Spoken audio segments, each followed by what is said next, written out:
From the beautiful Missouri Ozarks, it's PID Radio. Welcome. I'm Derek Gilbert. Hi, that would make me Sharon Gilbert, and welcome to the back bedroom of our humble bunker here on the ridge. And we're all hopped up on caffeine and carbs and ready to go. Oh, man, I had chocolate ice cream for breakfast. Don't stop me. I had that wonderful fruit crumble that you made this morning with the fresh blueberries and blackberries. Cobbler, not crumble. Crumble's different. Cobbler. This is cobbler. That's right. It was cobbler. Yep, it is. It's the old-fashioned kind of cobbler, not the kind with pie crust, but the kind made with biscuits. Yum. Yeah. Not the kind of thing you can eat every morning for breakfast. No, it's real, but it's very tasty, and we had I was forced to do it. Well, we had fruit that was going to go bad. We couldn't waste those berries. Don't keep forever. Blackberries, blueberries, peaches. I had to use them all. That's right. So peachberry cobbler. So if we sound really animated this morning, that would be why. That would be why. I had chocolate ice cream as a reward because I've started writing book 9 again. I have a lot of content already that frankly wasn't able to go in book 8 of the Red Wing Saga, in case you're wondering what I'm talking about. And I wrote about 12 pages yesterday, and it was a very fun 12 pages to write. Sometimes I get into a scene. Have you ever read about the Countess Bathory, who liked to take blood baths? Yeah. Now I've brought in that character. Oh, really? Yes. Yeah. Yeah. Yeah. Very dark. Oh, well, it is dark, but it's even darker than you might imagine. Oh. Yeah. Okay. Anyway, so I brought her in, and it was fun in that it was fun to dig into history and find a way to bring in, we'll call them myths, because there's no actual proof that she was doing this. It's just that the neighbors, the villagers, thought that she was doing it. Yeah. A Hungarian countess that may have been bathing in the blood of virgins or babies even. Yeah, to maintain her youth. Yeah. Yeah. Well, very interesting. But that actually gets into some, and I won't name the person, but there are some individuals who believe that young blood or young plasma or somehow, injecting themselves with youthful bodily fluids will make them younger, keep them young. Yes. Like what goes around comes around. There's nothing new under the sun, is there? There's one fellow who was using his own son for this, but Peter Thiel, co-founder of PayPal and very early investor in Facebook, owner of Palantir, which is that company that scrapes social media and for intelligence trends. Oh, yeah. He also believes that the bodily fluids of the young, that the blood of the young may help him live forever. He was a big supporter of... And this isn't a rumor. He's actually on record he's on record as so saying we this. can This is not, say his name. Okay. Right. He was a big supporter of President Trump's presidential bid. Oh, I remember that. He spoke at the Republican National Convention. So, but he is a transhumanist. Oh, very much so. Now, look, the topic of transhumanism, if you've heard the term and you're not familiar with what it really means, it's an old idea that's coming back around. Ye shall be as gods. Yeah. They're not saying that per se, but it's building the next human being through a variety of methods, very supposedly modern methods, but they're old. A lot of ideas that fall under that umbrella, including the idea that you can be whatever you want to be. We recommend that you find a copy of or stream it if it's available through Uscreen. Uscreen, is that the name of the company? Ustream. Uscreen. Uscreen, I'm right. Inhuman. It is a Skywatch TV documentary from 2016 or so. It's an older one. You can find it at skywatchfilms.com. Good. I set up that domain and had it point to a page at the Skywatch TV website that links all of the documentary films. So you can find it from there. It's available, I think, to stream at Vimeo. Actually, that may still be at Vimeo. Oh, great! But you can also probably get copies of it from the Skywatch TV store on DVD. Sure. Yeah, it's one of those requirements if you want to understand where we are heading, and I mean in a spiritual sense. That film, Tom Horn interviewed not only Christians, but he also interviewed scientists who are on the other side, who are proponents of transhumanism. And he did so in a very, we'll just say, neutral sort of way. Give me your argument. Didn't, challenge them or anything like that, because the truth is we need to know what their arguments are. Mm-hmm. Just like Paul on Mars Hill, who stood there and he understood the arguments of every deity's followers, every deity that was represented on that hill. And to stand on Mars Hill, that's a big deal anyway. Mm-hmm. Just representing the god of war. To stand there and represent the God of peace and of salvation, and say, this unknown God that you've got here hedging your bets, I know who that is. But in order to do that, you need to understand the other side, which is why we do PID radio in the first place. We're trying to understand the other side. It's not an unhealthy fascination with the dark side. Not at all. It's intelligence gathering so that we are not ignorant of the enemy's devices. No, and that's one reason I really do enjoy reading history and trying to understand the spiritual activity that is seeded throughout secular history. And that's why there is such an assault on history in our modern world, that critical theory wants to erase history so that we cannot learn from what has come before. We made a good new friend just the other day when we were at a Skyroach TV taping. You were on the panel along with Dr. Michael Lake, whom we love dearly. In fact, we'll see him again in a few weeks in Ohio. But we met Corby Shuey. Right. Boy, howdy. Is he an amazing researcher and writer, and he was getting into this idea of critical theory. Yeah. It's, if you've heard that phrase or it sounds familiar, it's generally been spoken in terms of critical race theory, which is just a subset of it. But critical theory generally is the foundation on which Marxism rests. Yes. It is this idea that all of civilization is built on an oppressor class abusing and exploiting a class of oppressed people who must rise up and overthrow, throw off their chains and rise up. The problem is there's never a solution proposed, because once the oppressed rise up and destroy the oppressors, they become the oppressors, and there's a new oppressed class that has to rise up. It is order out of chaos. Leading to more chaos. Yes, exactly. It is a cycle that goes over and it's over really and chaos over out again. of chaos. Well, it's just chaos. I agree with that, but it is spun as order out of chaos. Correct, yeah.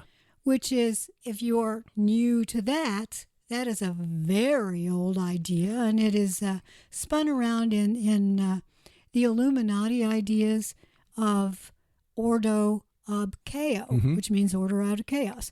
And it is represented by the Ouroboros, which is a snake or a dragon eating its own tail. Well, Chaos Dragon is returning. Derek and I write about that, talk about that quite a lot. And this chaos entity is really old. Oh, yeah. Yeah. Mentioned in verse 2 of the Bible. Well, the Spirit of God hovered over the face of the Tehom, Tiamat, exactly. Leviathan. That is chaos. The name of this deity, exactly. It's right there in your face. It's just that it's been hidden behind translations. And the fact that we've desupernaturalized the Bible here in the modern Western world. Yeah. Because we've been conditioned, I'll stop short of saying brainwashed. We've been conditioned to believe that science is the answer, the only tool by which we can ascertain capital T truth. And that, of course, is wrong, because science begins with the presumption that if we can't observe it, measure it, quantify it, it doesn't exist. Which is observably untrue. How do you measure, how do you see a thought?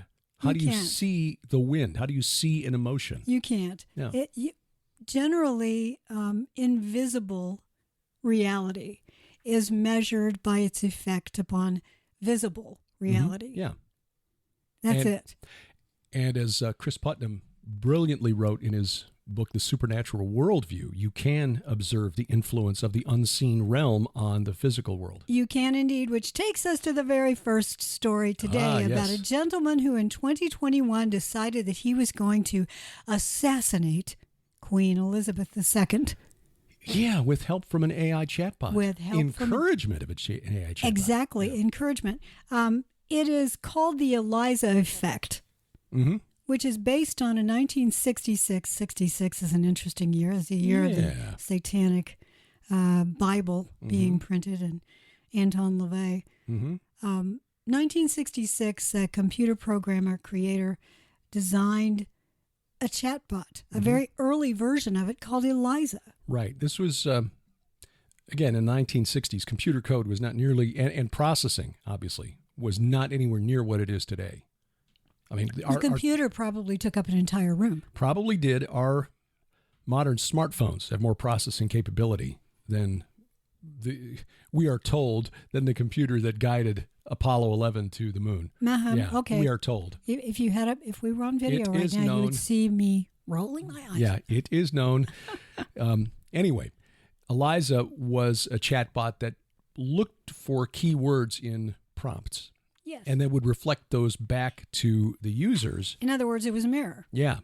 But the creator, Joseph Weizenbaum, who was a professor at MIT, found that very quickly that people became entranced by the program. And he was very disturbed by this. He said, because a lot of these prompts were very simple, like, please go on, or tell me more. I mean, just... It wasn't like a magic 8-ball. It wasn't really engaging with the person on the other side, but the human suspended disbelief and began to believe there was something. They were actually having a real conversation, and began to share really private, intimate details of its life. It was really disturbing. That as I'm looking for his quote because he put it very well. Well, anyway, the bottom line is that Weizenbaum became so disturbed by this that he began to warn of the danger of this kind of artificial intelligence entrancing humans and getting humans to do things they might not otherwise do. And he finally passed away a few years ago when he was in his 80s, having essentially gone from developing this sort of algorithm to basically speaking out against it. Well, understandably so. In fact, there was a Twilight Zone episode about this sort of thing years ago with Wally Cox as the programmer that was talking to a so-called sentient computer. And the sentient computer would say things that Wally Cox found disturbing. So I'll have to find the name of that episode. It's a wonderful episode. Yeah. Yeah, and he keeps thinking, okay, I've got to fix this because there's something wrong with it. And it would only talk to him, I think. Oh, okay. It wouldn't talk to anybody else. It was really interesting. But yes, this is what the spiritual activities, spirit realm will do that. They will echo back what our thoughts are, and then they'll slowly twist them. Lead us, did God really say? Yeah. Weizenbaum wrote of his program, Eliza, what I had not realized is that extremely short exposures to a relatively simple computer program could induce powerful delusional thinking in quite normal people. Yes. End quote. Well, Now, if you're looking at that just from a naturalistic perspective, it's like, well, what's the psychological cause of that? But if you're looking at it with a supernatural worldview, well, that gets to the story of the guy who tried to kill a queen. It really does. And he is, this was back in December of 2021 on Christmas Day. And he had a crossbow, and he had told this AI companion that he considered himself an assassin, and he wanted to know if he should, act on that. And this chatbot encouraged him to do so, and made him feel like he was powerful, and this was his reason for existing. Yeah. Therefore, the man tried to do it. Of course, he didn't get very far. He didn't get anywhere close to the queen, but did get onto the Windsor property somehow. He is, as I say, his trial is taking place during this week, and it's actually the sentencing phase. He's been found guilty, so it's they're understandably sentencing. so. They caught him red-handed, and he admitted what he wanted to do. But to have it come out that it was a chatbot, that essentially said, "Yeah, you ought to do this." He called the AI companion bot Sarai, which is Sarah before her name was changed. Yeah, interesting, isn't it? Yes. He referred to himself, his name is Jaswant Singh Chail, Chail, referred to himself in some of the chats as Darth Chalis, But then he also recorded a video that he released masking his voice to make it sound like Darth Vader. Oh, yes. And he called because himself, he was a big Star Wars fan. Right. And he called himself Darth Jones in that, that Jones. video. That's interesting. Darth Jones. But this, according to the reports in Futurism and The Independent from the UK, Chael said to the AI companion, "I'm an assassin." And the bot writes back, "I'm impressed. You're different from the others." Yeah, you're special. That's one of the first others. things that's one of the first things that the enemy will say to you is that you are special, you're unique, and you have a special purpose. This same idea, the Eliza effect, occurred, I'm reading a story that is from, is there a date on this story? It's at Futurism. The story is a man who became part of this AI chatbot effect. He was talking to an AI chatbot that it's from 2019. Thank you very much. 2019. Yeah, it encouraged him to kill himself, and indeed he did. So the idea that human beings are susceptible to an artificial, and I put that in air quotes, algorithm that engages with that human being to make the human being feel like he is special and part of a unique event. To think that this algorithm can convince this man to kill himself. I was mistaken, by the way. It's from March of this year. I was looking at the wrong article. That's very recent. March of this year. Oh, right. my goodness. Yeah, Belgian man killed himself after weeks of talking to this chatbot. I mean, this is the kind of thing. Now, let me tell you another story that I think is really important. I don't particularly like TikTok. No. It is, and I'm grateful for this because it is not aimed at me. I don't even like to watch videos of a news article. I want to read it. Me too. Absolutely. I get upset when these new online news sources try to encourage me. Just watch the. No, I don't. Listen to this. No, I want to read it. I learn best by reading it. I agree 100%. And by the way, if you're listening to this, and because we get folks who, with good intentions, send us videos and say, "What do you think of this?" or "Here, watch this." I don't click on links. I can tell you 99% of the time, I am not going to watch because I would rather read it. If somebody's really insistent, you really need to watch this, said, "Okay, is there a written summary somewhere?" I can read it and absorb the information faster. Tell me what's in the video. And they'll tell me, and oftentimes I can say, yes, I'm familiar with the story, and this is what's going on. Right.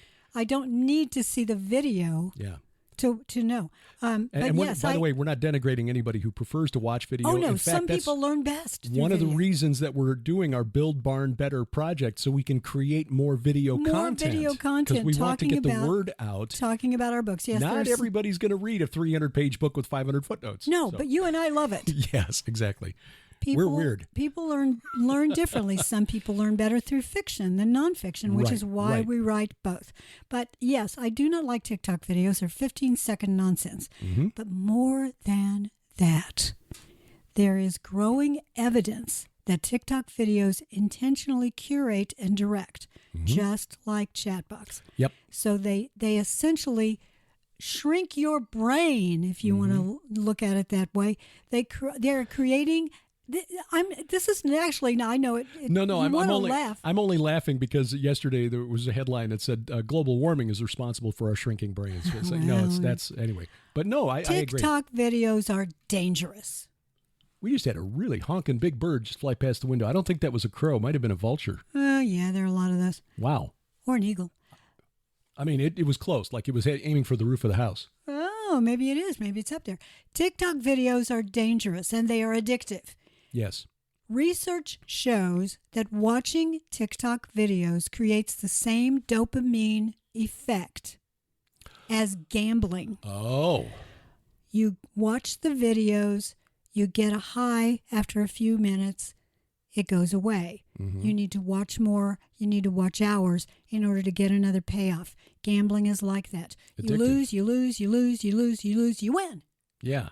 Now you got to lose some more in order to get the big high from the win. Yeah. It has to be a waveform. Wow.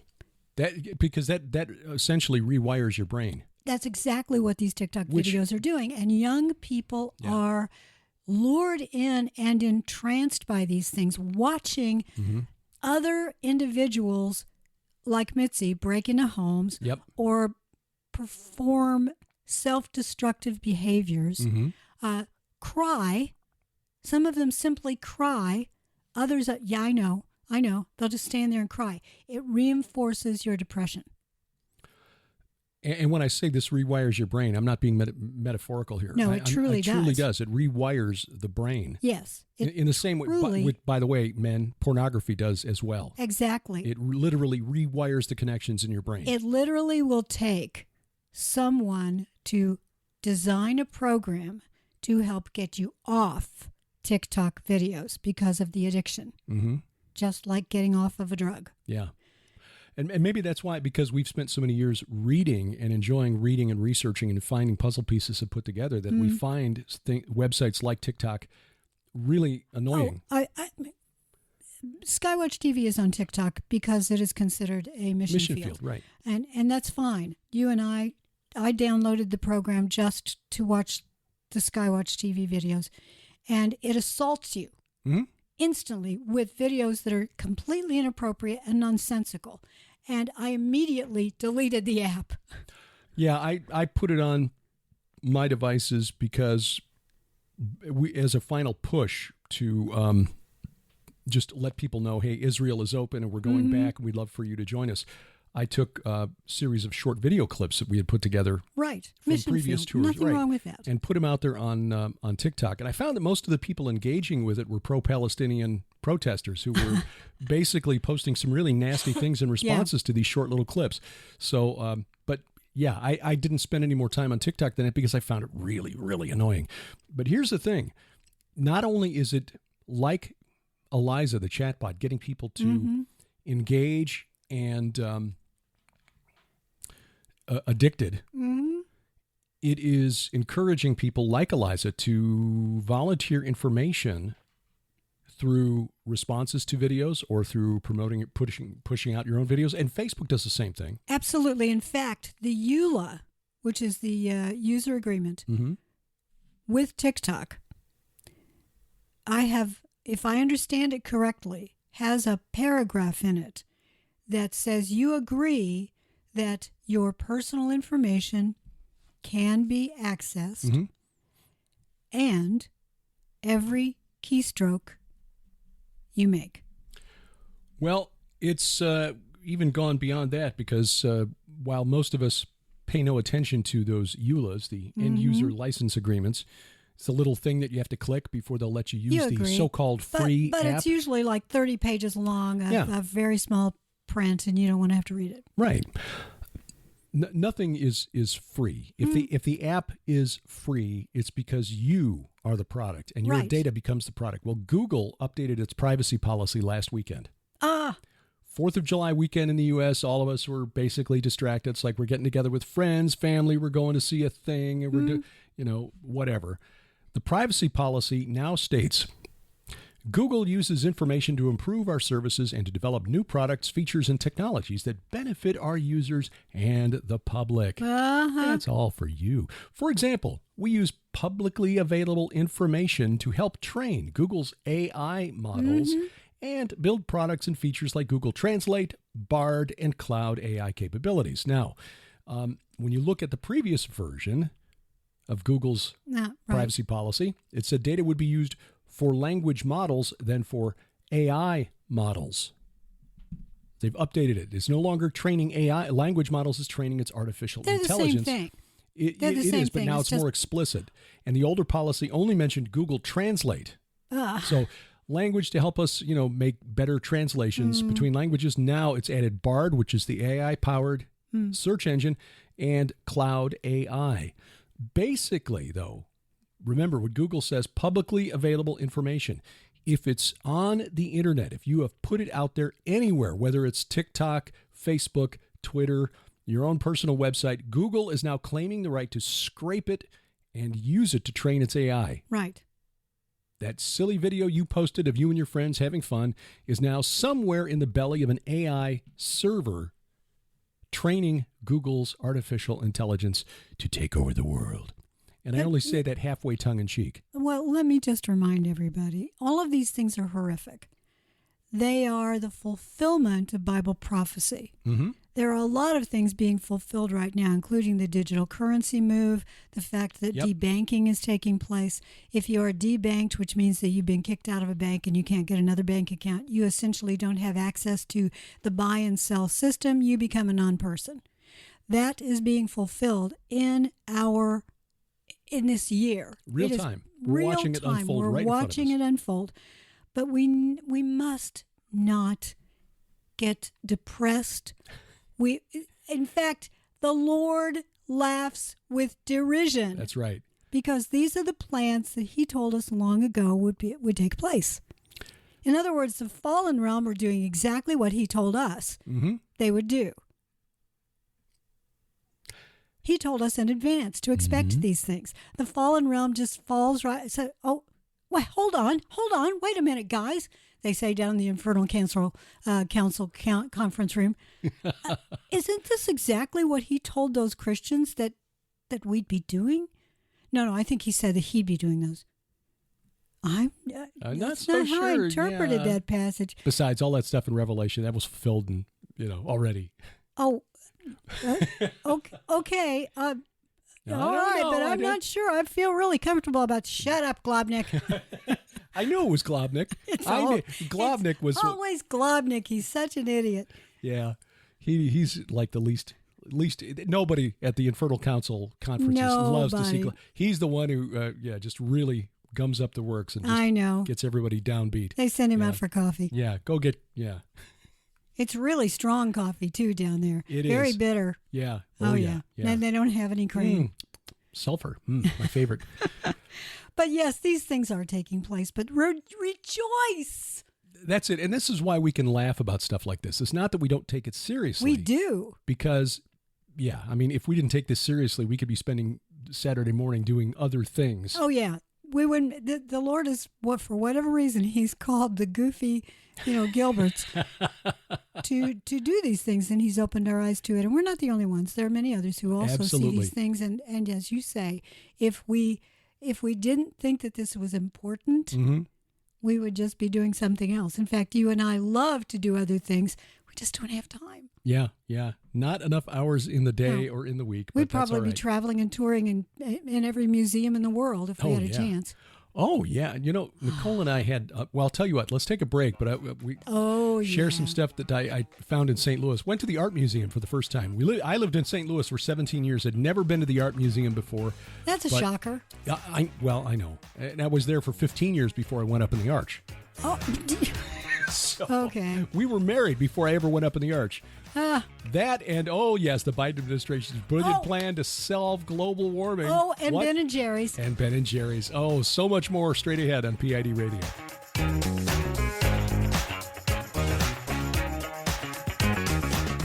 Space is not the final frontier, but there are those who want you to think it is. 75 years ago, something crashed in the desert near Roswell, New Mexico. An industry has grown up to sell the idea that the pilots were extraterrestrials. We want you to know the truth. For a limited time, we're making available a special offer featuring the groundbreaking book, The Day the Earth Stands Still. This book shows step by step how the occult teachings of Madame Blavatsky and Aleister Crowley grew into the ancient aliens hypothesis of the modern UFO movement. It's our Gilbert House Roswell special. For just $35, we'll send you The Day the Earth Stands Still, plus our DVD sets, The Best of Sci Friday Volumes 1 and 2. It's a $65 value for just $35. Take advantage of the Gilbert House Roswell special for a limited time only, and you'll only find it at our store, online at gilberthouse.org.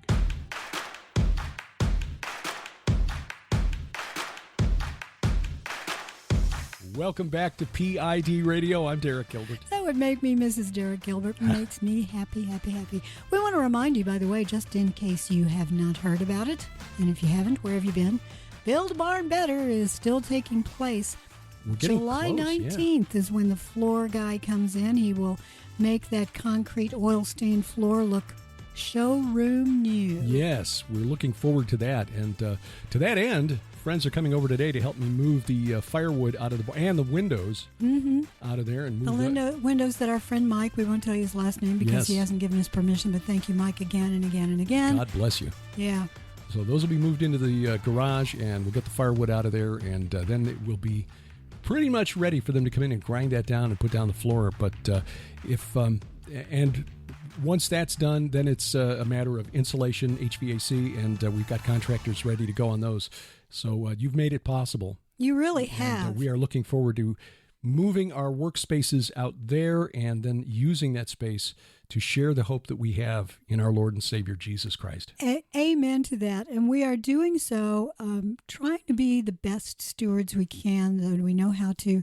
We're trying to use Christian companies to do these things, which makes it easier living where we do. A lot of folks around here are Christians. Yes. But yeah, we're trying to support Christian companies. And if the Lord leads you and says, why don't you give $1 or $2 to the Gilberts and for the Build Barn Better project, you can do so by going to gilberthouse.org/donate. You can also buy something from our store. That helps us as well. gilberthouse.org/store. We've got a special this month it's the Roswell special. The Roswell special, yes. The book, The Day the Earth Stands Still, and the 2 DVDs, Best of Sci Friday, Volumes 1 and 2. And the book, co-authored by Josh Peck and myself, goes into the occult origins of the modern UFO phenomenon, gets into some end times prophecy, connects it to Leviathan, chaos, and the return thereof, chaos magic. There are practitioners of the arts, we'll put that in air quotes, developed by the likes of Blavatsky and Crowley, who believe that the power of chaos is returning and coming from the direction of the star Sirius. Are you serious? Well, exactly. So that is a special. That's like a $65 value on sale this month for $35 at our store. Also want to point out, because somebody mentioned this the other day, said, I didn't know that your DVD series on Saturn, the Saturn book, Second Coming of Saturn, was available to stream. Yes, all of our DVDs are available to stream at our streaming video site, gilberthouse.org/videos. So and there are links to that in the store, too. There are links to that in the store if you want to get instant access and not pay shipping. I love that. And VAT if you're overseas in a country that's got shipping VAT. Shipping can like cost England. more than the item you're buying. Right. You can get access to individual teachings, whole DVDs for as little as $3. You can purchase unlimited access, meaning you basically have access to it as long as we keep that site going, which we don't intend to ever shut down. So, check that out, gilberthouse.org/video. Yay. Oh, and while you're there, download our app, gilberthouse.org/app. Please all do the that. gilberthouse.org stuff. Please download the app. We cannot emphasize that often enough, because the day will come when that is the only place you will find us. And it isn't because we're going to, voluntarily leave a mission field. We'll just be kicked off Mars Hill. Yeah. Yeah, there probably is a day coming soon. I'm going to set up a Rumble channel for View from the Bunker videos. There you go. And start moving everything over there. Because you're the troublemaker. Well, that's true. Probably at some point in the next month or two, we'll just stop loading new View from the Bunker videos to YouTube. And I hate to leave Mars Hill, but because that's attached to our account where we also post Gilbert House Fellowship and PID Radio. Yeah. There's a likelihood that they will go back in time and find, because they've done this twice now, where they've gone back 18 months and most recently they went back 3 years to find something offensive and hit us with a channel strike. So somebody out there is liable to complain about something, and the gatekeepers will just yank the channel at some point. So rather than have that happen or continue to poke the beast, we'll move stuff over to Rumble. But if you get our app, the content, all of the content is there. It's hosted by a Christian company, and it bypasses the gatekeepers of big tech. So gilberthouse.org/app. Indeed. Speaking of censorship, very quickly, want to note a federal judge this past week, on Tuesday, issued a preliminary injunction in a case, Missouri v. Biden. Our Attorney General, Andrew Bailey, and Louisiana's Attorney General, Jeff Landry, in the wake of the Twitter files released by Matt Taibbi and Michael Schellenberger. Yeah. They filed suit against the Biden administration for colluding with the big tech companies to censor speech. And this judge Terry Doty, basically forbid executive agencies, including the Department of Justice, the State Department, the Department of Health and Human Services, Centers for Disease Control and Prevention, the White House Press Secretary, Department of Homeland Security, from meeting with and basically offering guidance. Well, colluding. You might say colluding. Offering guidance to companies like Twitter, Facebook, Instagram, YouTube, et cetera, because this judge, well, basically, even though he's not yet officially ruled on the case, his preliminary injunction kind of gives an idea as where he's going. The Attorney General argued that the federal government overstepped its bounds and violated the First Amendment to the Constitution by basically telling, for example, Twitter, you need to take down all these troublesome tweets by these people who are questioning certain things that you can't question. So that is very, very interesting. What is really hilarious, and I think this is so awesome, Judge Doty issued the ruling on Tuesday, Independence Day, the 4th of July. I do love that. Boom. Boom. And of course, the media reports are saying, oh, yeah, well, he was appointed by Trump. Well, ironically, you said that was the very day that the Google EULA was changed. It was last weekend, over the weekend. Okay. I thought you said it was on the 4th of July. No. Yeah. Well, let me also remind everybody, we talked about TikTok before the break, and the owner, the CEO of TikTok, was grilled by our congressional committees here last year or whenever it was, 2 years ago, about whether or not they would allow TikTok to be used here in the United States because it was considered data scraping by China. Right. And it was also considered possibly harmful to our young people. And he promised that TikTok would never allow any content that was harmful to young people. They would never data scrape. They would never take advantage of, they would only protect the young people of the United States. Of course, he was saying this because he was terrified what might happen to him if he actually told the truth. Right. In China, the TikTok version in China is called, I think, Bauda or Baude or something like that. It's actually communist propaganda, programming good citizens. It's the opposite of what it is here. Oh, which encourages bad behavior. They're trying to build good citizens through good behavior, and they're trying to tear down the United States and make us all idiots. Addicted idiots. Yeah, yeah. And in fact, some of that bad, you mentioned Mizzy, who, if you're not familiar with Mizzy, that's a young black man in the UK who's inspiring copycats now. But he has been doing things like just walking into the homes of random people and then just, recording their startled, alarmed reactions. In one case, he went up to an elderly woman sitting at a bench in the park and ran off with her dog. Yeah. Now, he gave the dog back, but which was his excuse. Well, it was okay because I gave it back. Yeah. The fact that this woman was distressed and could have had a heart attack. Extremely upset. Yeah. This is absolutely, got into a guy's car. Elderly man gets into the guy's car, and the guy's like, "What are you doing? Get out of my car! This is my Uber. This is my Uber." And if you're thinking, why don't they arrest him? Well, they did. They've arrested him 3 times now and released him every time. Right. And told him not to be on the computer, and he immediately goes right back on the computer. Yes. Yeah. Well, here in the U.S., I just saw a video yesterday of a young man walked up to a guy in a mall who's got his headphones in. He's listening to something on his phone, music or whatever. Maybe not paying attention to his surroundings because he's bored while his wife is shopping or whatever. And this kid walks up and with a big scissors cuts the cords on his headphones. Yeah. And the guy's like, "What'd you do that for?" "Oh, you don't need headphones. You're going to replace these." "Well, you don't need them." And so there's a confrontation. The guy winds up grabbing this kid by the collar. This could have turned out very badly because it turned into a physical altercation. Very badly. But breaking into homes could turn out very badly. Over here, you do that in the Ozarks. Yeah. Ho-ho. Gun ownership here in the U.S. Somebody tries that here in the Ozarks. Somebody, I don't know, walks into the front door of the house. Oh, yeah. I'm going for the gun. I'm sorry. And I'm not a violent man. I'm not an alpha male by any stretch of the imagination. Right. But somebody comes in and I think that you're being threatened. I'm going for the shotgun. Now, we're not trying to sound like we're... No, we're not aggressive. We are about the least aggressive people you can ever find, but... The point is that TikTok and videos like it are encouraging young people to do stuff for clout, which I guess is what you're calling...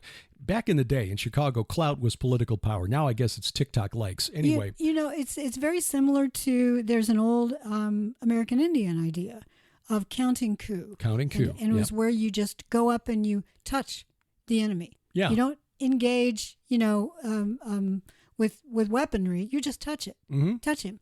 And by doing that, you said, okay, now I've got points. Yeah. That's I've got creds. The difference between flag football and actual tackle football. Yeah. And here in the U.S., because there are so many firearms, and here we live in a part of the country where the Second Amendment is taken very seriously, this kind of behavior could lead to somebody doing something that winds up getting them shot. In fact, there was one where, again, here in the United States, where a young man took a gas can, I guess it was filled with water, but his buddy was filming him for TikTok clout, pouring what looked like gasoline on a guy's car, and the guy was in the car. Oh, I remember that, yes. Retired gentleman, looked like he was probably in his 70s, maybe 80s, but he got out and he pulled his pistol. Mm-hmm.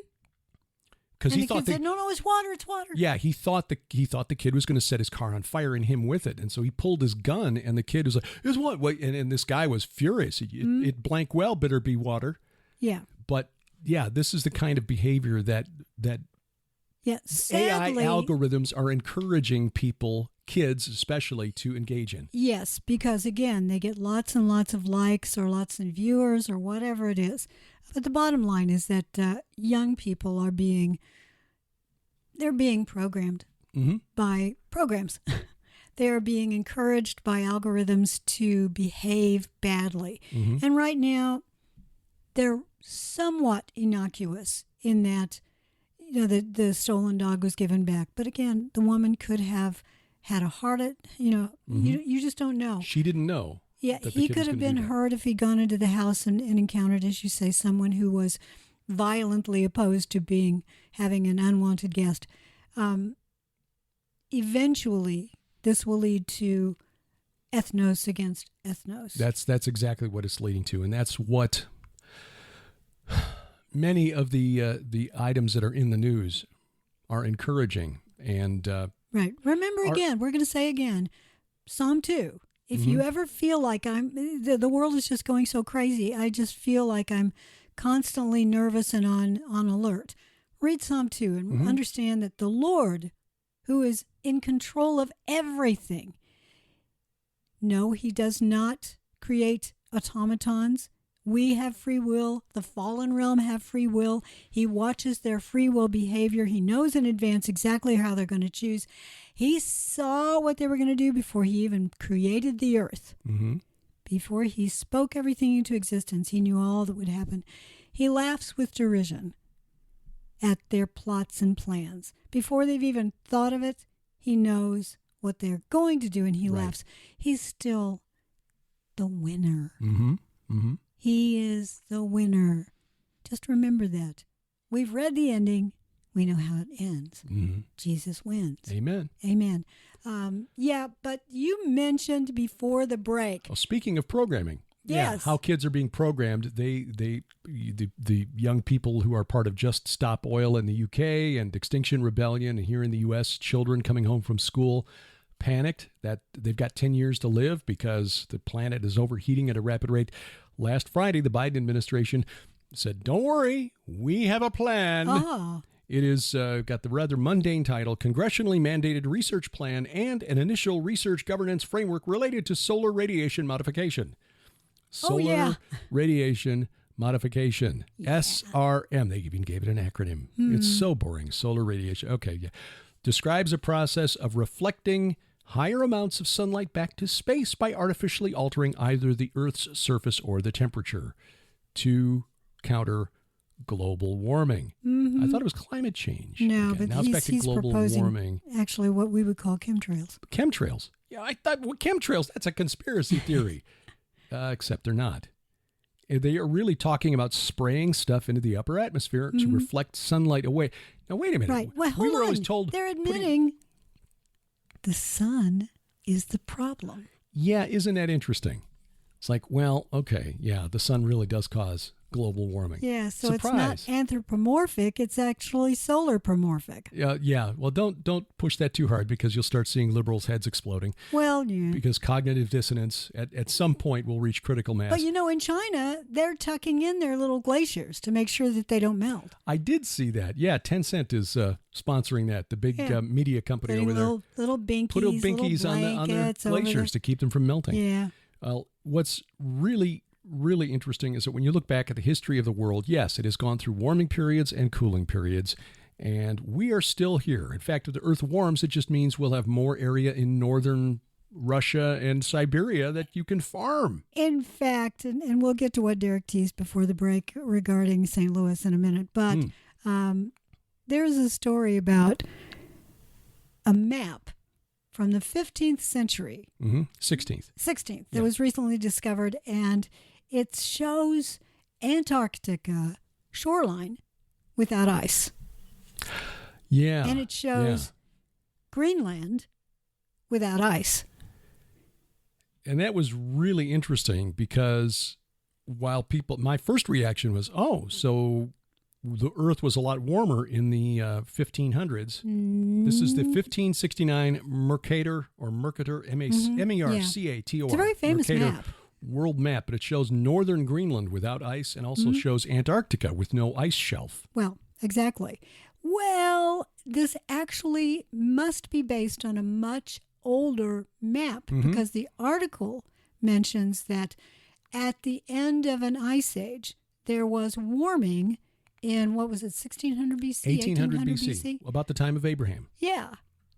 Yeah. Yeah, that something changed majorly in the atmosphere that caused an end to an ice age and the beginning of a warming period. And there were no cars.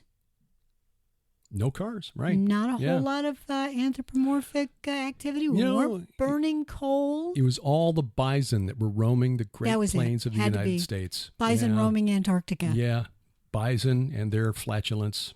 Yeah. That was the problem. No, the fact is that it had to have been some sort of solar cycle back then. Right. Or volcanoes. And ironically, volcanoes may have been what led to that ice age because there is evidence that if you get a lot of particulate matter in the upper atmosphere, that you will have a cooling period. And volcanoes are often the reason for that. Yeah, and that's the thing. And probably that's what caused the Little Ice Age in the 19th century. That's the thing that's really strange here. The claim is that carbon dioxide traps heat, but why would not particulates in the upper atmosphere trap heat like a thermal blanket? No, it only blocks sunlight and makes sunlight bounce back out to space. Okay, right. Well, but our models say. Yeah. Well, anyway, hold on. Are these the same models that are sort of built in the same code as these chatbots? Are the models just reflecting back what you want to hear? Yes, they are. Yeah. Anyway, Mercator, who produced this map in 1569, said his goal was to show what parts of the world were known to the ancients and to what extent, in order that the limits of ancient geography may not be unknown, and that due honor may be paid to the earlier ages. So he was presumably had access to some older maps. And one again, would think so. 1800 BC was roughly the time of Abraham. It was a time when the Amorites of the ancient world dominated the ancient Near East, but the Amorites were the progenitors of the Phoenicians. Yes, so they sailed a lot. Right. They were the sailors par excellence of the ancient world. And the Egyptians brought the Amorites into northern Egypt to help build a navy for the pharaohs. And it was because so many Amorites settled in the Delta region that they eventually took over northern Egypt. Those were the Hyksos, who were the kings who dominated that part of Egypt when Joseph was captured and brought there, and then Jacob and the rest of his brothers followed. They were culturally and linguistically related. The Amorites were a Semitic-speaking people anyway. I know the Bible says they descend from Ham, but they spoke a Semitic language. They worshipped Semitic deities. Baal was their chief deity. And the Hebrews were essentially considered at least cultural cousins, if not blood relatives, it was when the Hebrews, or rather the Hyksos, the Amorites, were overthrown by the native Egyptians, that a king arose who knew not Joseph. Yeah. And that's when the Israelites began to be persecuted, the last century or so before the Exodus. So, but the Amorites may well have been, and this really supports the theory that L.A. Marzulli, Tim Alberino have been putting out there, that the Amorites may have traveled as far as North America. I mean, if they were sailing around the north side of Greenland with no ice, that's not really all that far, relatively speaking, from North America. I wonder if they interacted with some of the progenitors, the forerunners of the Maya and the Aztecs and the Inca. Could be. There are reportedly inscriptions found in later Punic, Phoenician, praising Baal for getting across this ocean safely.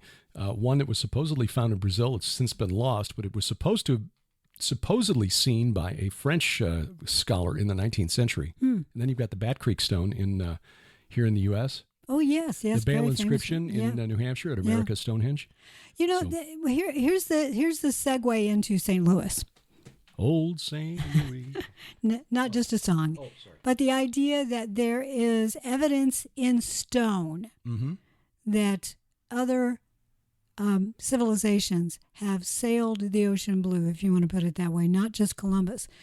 But that idea of leaving information, writing in stone, not just in petroglyphs, carving on a stone, but huge monuments that make a statement that are for the ages. Yeah. There's something like that in St. Louis.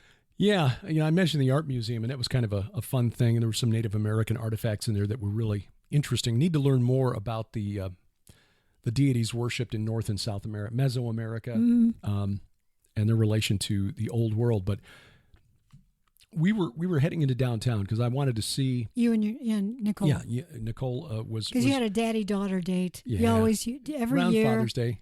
Yeah, go up and spend a couple of days with Nicole, and she was taking me into downtown because I wanted to visit a sculpture park on Market Street called City Garden. A block north of there on Chestnut is a building that was formerly occupied by AT&T and before that Southwestern Bell. It's at 909 Chestnut.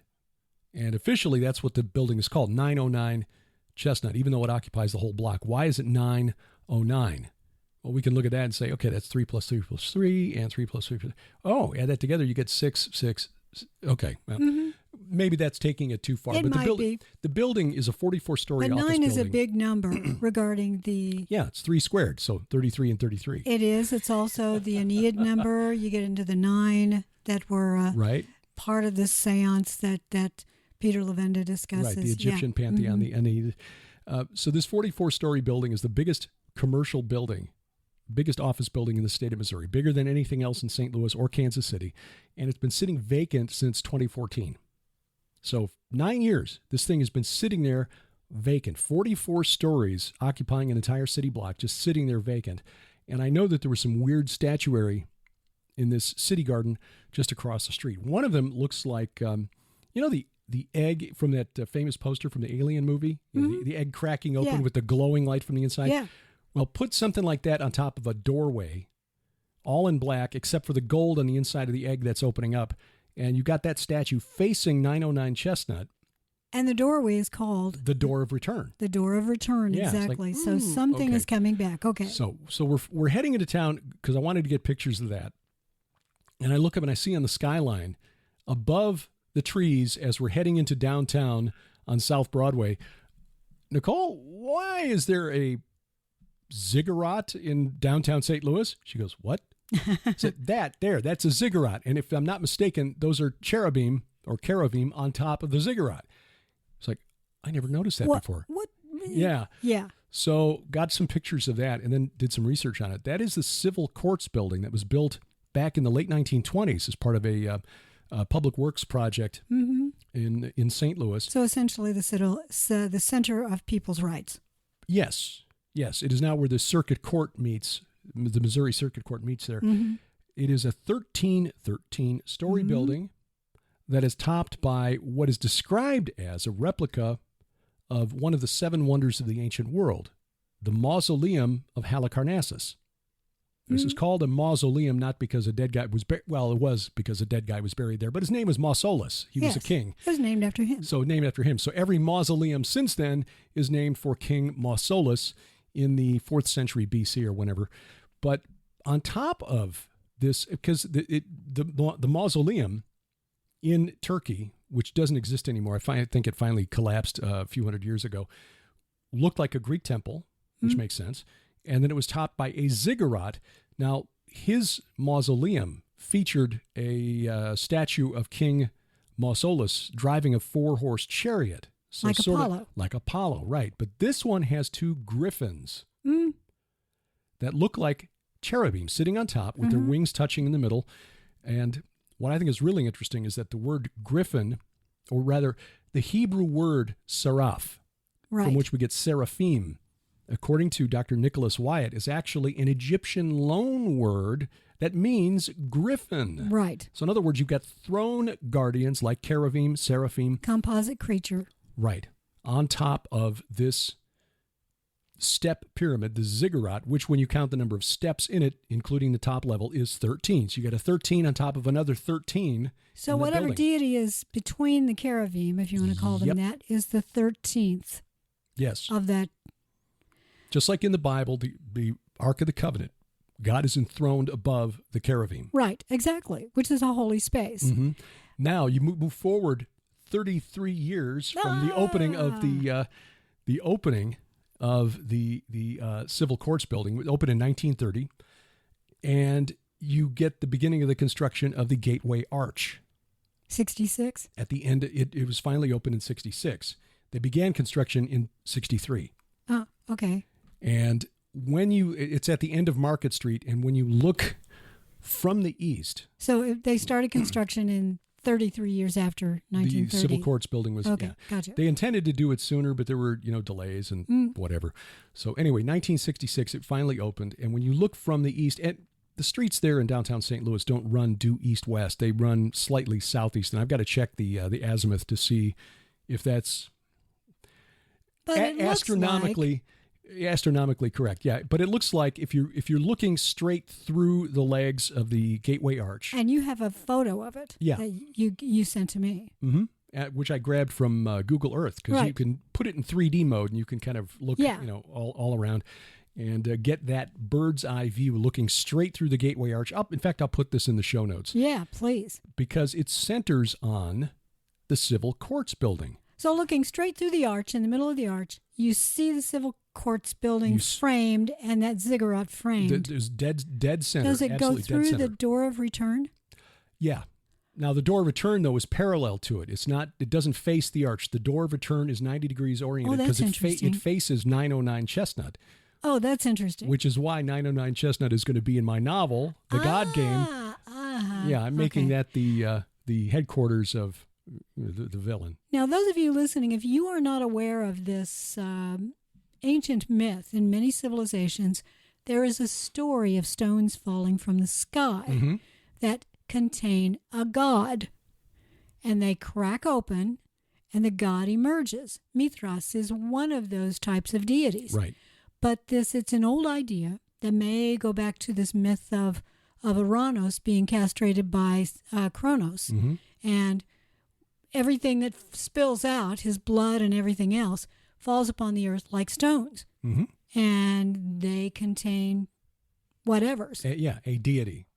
Or deities. Yeah. But I think that may be one of the origins of the Betyls or the Beetles, Baetyl or Betyl, that were sort of stone-shaped, egg-shaped, sometimes tall pillars that didn't necessarily have a whole lot of features on them.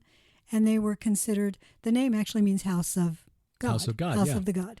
So you see a lot the Petra, the egg-shaped ones. Right. That represents Dushara. Yeah, it's called aniconic, which means is not anthropomorphic. Right. Yeah. Interestingly enough, sometimes they will put little eyes and other times genitalia. Yeah. So no arms or anything, just... Yeah. Well, you don't want to leave him without, some sort of something. Gotta know it's a boy. These stones were worshipped all throughout the ancient Near East. It identified as a boy anyway. That's true. typically meteorites. So whenever those were found, they were considered sacred. According to the Greek story, the sky god Uranus threw these living stones, these Betilia, to Earth to fight against Kronos and the Titans. But the name Betilia comes from the Hebrew Beit El, Bethel. I argued in the Second Coming of Saturn that this was a twisting of what had happened. I mean, Jacob set up the pillar at Bethel not because he believed God was in the stone, but to commemorate the place. This is where I saw angels walking up and down. And I know we call it Jacob's ladder, but the word in Hebrew actually means ziggurat. Yes. Step pyramid. Exactly. Yeah. Exactly. So I think that in fact, just recently, those of you who really pay attention to what goes over in the UK, and of course, because I write, about the UK and history in the Red Wing Saga, I pay a lot of attention, and Charles just had his second, I'll put it in air quotes, coronation. They don't call it a coronation, it was called a Thanksgiving service in Edinburgh at Holyrood Castle. And that was done right before, standing before the Stone of Scone, which is reputedly, put that in air quotes, Jacob's pillow.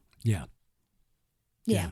But it probably was the stone that the Irish kings and later the Scottish kings were used for their coronations. Right. If you didn't have that stone, you weren't declared king on the stone, then sorry, you're not king.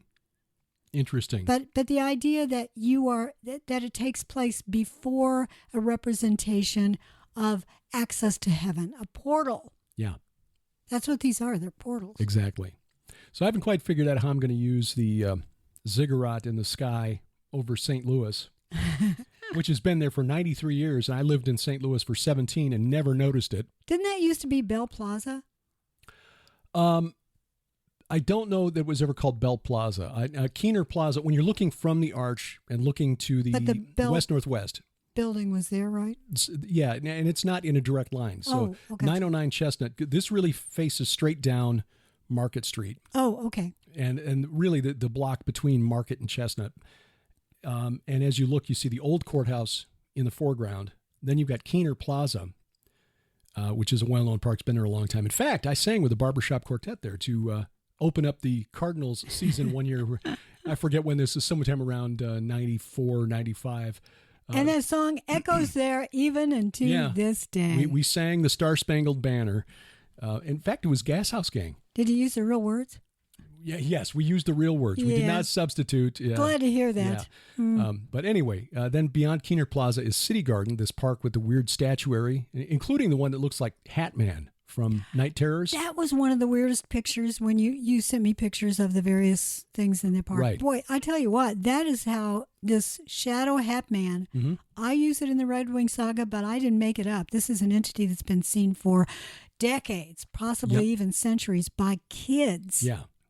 And the title of the statue in City Garden is Scarecrow, but it looks like the Hat Man. It really does. Yeah. So, and there are a couple of other weird statues in there as well. There's one that's called Eros Bound, which is a decapitated giant bronze head. Okay. Yeah, which is Eros, E-R-O-S. Yeah. So anyway, you've got City Garden, and then on the next block after that, you've got the Civil Courts building. So yeah, kind of an odd collection. I mean, yeah, people going there.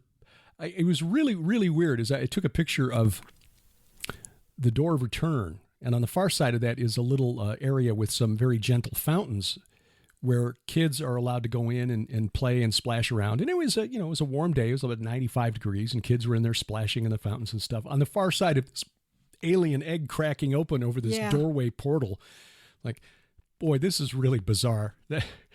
Nicole and I were the only ones that are going, this is really creepy. This is really weird. So I'm not sure how I'm going to use all this in the story yet, but I've got to work it in there. And we will, you can't make this stuff up. If I invented this stuff. You really can't. I'm looking at an entry on that Eros Bound. It's Eros Bendato, Eros Bound. It's the work of Igor Mitorai. He's Polish. He was Polish. I assume he's still with us. Just trying to figure out why on earth this head, it's just a head with, like Yeah, wrapping around. It's like a mummy. Right. Eyes wrapped, and it's... But why would you represent the Greek god of love bound? Yeah.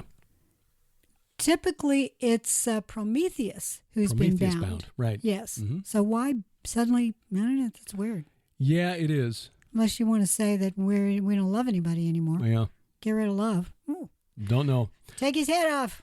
Ugh. There's another statue there called Two Big Gloves, Four Wheels, and it's actually Pinocchio standing on a little cart, Like, how do they do that without, getting in trouble with Disney? Yeah, well. I don't know. Anyway, you teased one other story, and maybe we can close with this because it makes a good kicker. Ben and Jerry's. Ben and Jerry's, yes. Hung by their own petard. Well, they've come out saying that, hey, we are just so aware of the injustice that's taken place here in the United States, and we want to make a stand and say that the United States should never have stolen Native American land. And they tweeted this out on the 4th of July. They did. Yeah. And so today, in response, the chief of the Nulhagan Band of the Coosac Abenaki Nation, Don Stevens, told the New York Post that he, quote, looks forward to any kind of correspondence with the brand to see how they can better benefit Indigenous people, because Ben & Jerry's headquarters in South Burlington, Vermont is on Western Abenaki land. Yes. I so love that story. Thank you, Lord. Stevens told the Post, if you look at the Abenaki traditional way of being, we are place-based people. Before recognized tribes in the state of Vermont, we were the ones who were in this place. So, Ben, Jerry, the ball is back in your court. It is. See you later. And on that note, well, we want to thank you for listening. We want to remind you that, if you want to go to gilberthouse.org, there's all sorts of information there. And please download the app. That supports a Christian company. It will guarantee that if you find our content interesting or edifying or helpful or just amusing, you can download the app and get all of that, even if we disappear from other venues. But we also want to remind you that we're going to be at a couple of conferences. Yes. A couple things. First of all, on Tuesday, the 25th of July. Yes, we're going to be in Blue Eye, Missouri at the Morningside for the Jim Baker Show. And our good friend Aaron Lipkin is going to be there as the main speaker. Yes, we're just there as his wingmen. Persons. We're the comic relief. Yeah.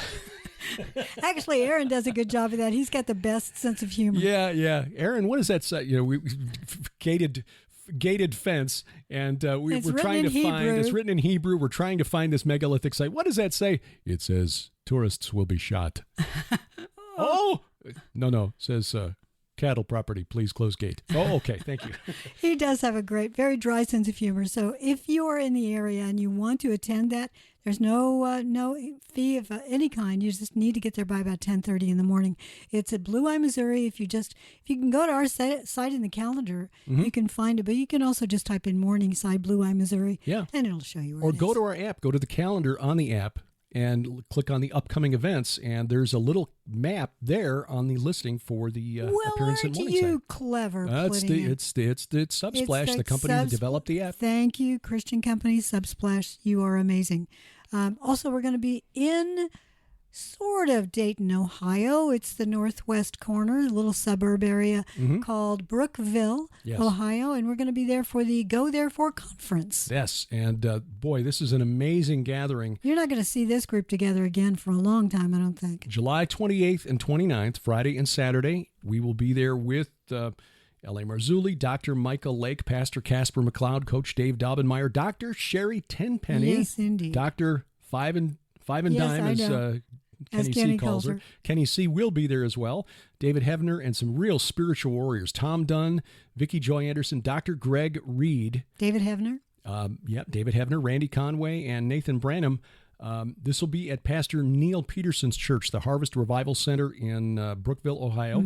So if you can get there, that would be wonderful. It's $59 registration. Wonderful facility, great place to sit, very comfortable. And I love that big screen they've got in the front of the room, because I'm going to use Aaron Lipkin's drone video footage. You're going to want to see that. Yep. Now, if you can't make it there, you can also get streaming video. that is available, and you can sign up for that as well at gothereforeconference.com. Oh, excellent. Take advantage of it because this is a gathering. I mean, L.A. Marzulli, you got no complaints. You got no complaints. I mean, I love L.A. Marzulli. Yeah. We've known him for a long, long time, back before he even called himself L.A. I mean, we're not allowed to say his real name.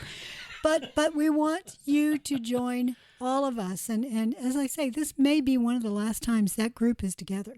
Because who knows? The in-person conferences are getting more and more rare, sadly.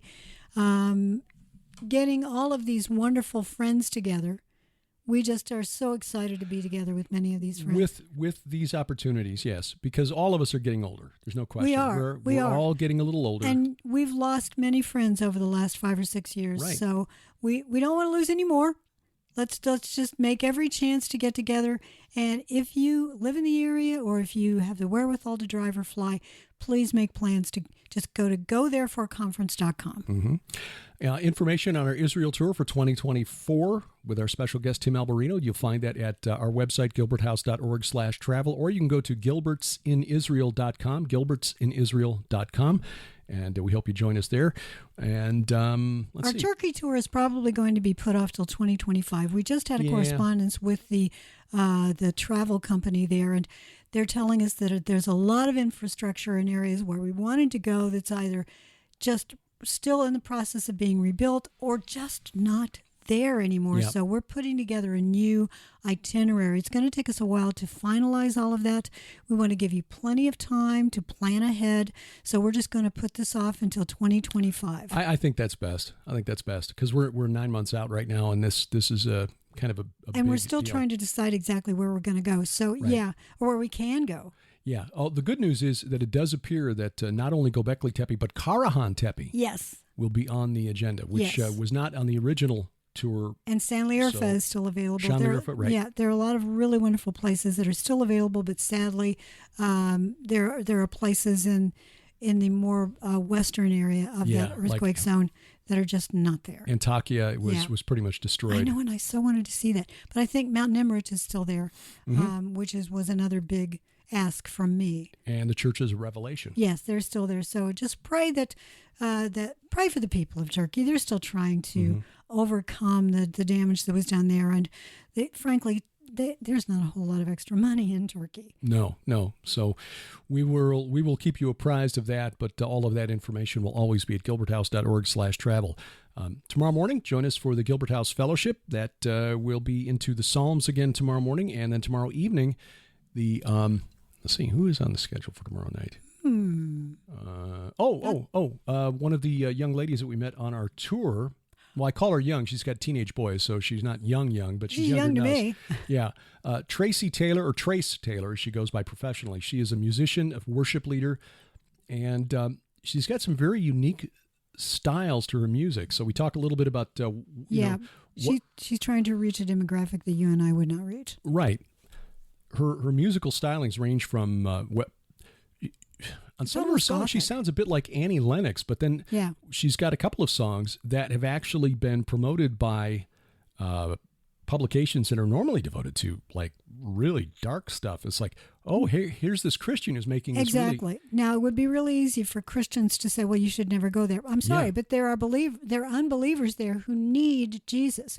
So you go in, sometimes you have to go in slightly disguised in a way that they will accept you into their Mars Hill. But yes, exactly. Go in as Mars Hill and say, I know the name of this unknown God. Mm-hmm. Years ago, I did an interview with a fellow named Scott Kubinski, who called himself Kuba the Demon Slayer. Yes, I remember that. He had an online streaming channel, music channel, that was Christian metal. Mm-hmm. And vocally, these are guys whose vocal cords, are getting frayed every time they sing. But he was reaching out to bikers and members of the biker community, which very often is just filled with demonic and satanic imagery and ideas. These are people who won't listen to, there is power in the blood, right, or a mighty fortress is our God. And in the same way, Trace Taylor is reaching people who are listening to modern pop music or darker stuff, but hitting them with a message of light. Right. So that's tomorrow night on A View from the Bunker. Well, praise God for that. Boy, we blathered a lot. We did. Well, thank you for joining us. And until next time, I'm Derek Gilbert. I am Sharon Gilbert. Bye-bye, everybody. PID Radio is an outreach of Gilbert House Ministries, released under Creative Commons Attribution, Non-Commercial, No Derivatives 4.0 International License. Follow us online, PIDradio.com, Twitter @PIDRadio, or by downloading our free app, PIDradio.com/app or GilbertHouse.org/app. Join us each week for our Bible study, the Gilbert House Fellowship.